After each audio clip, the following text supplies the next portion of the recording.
وانت تقرا الفاتحة سو مثل ما سوى عمر بن الخطاب، افعل كما فعل عمر بن عبد العزيز.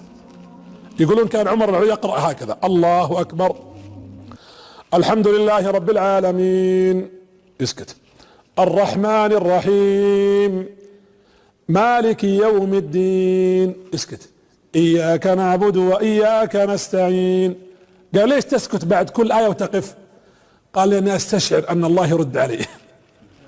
لأن يقول النبي صلى الله عليه وسلم: إن الله يقول: قسمت الصلاة بيني وبين عبدي نصفين، فإذا قال الحمد لله رب العالمين قال الله: حمدني عبدي.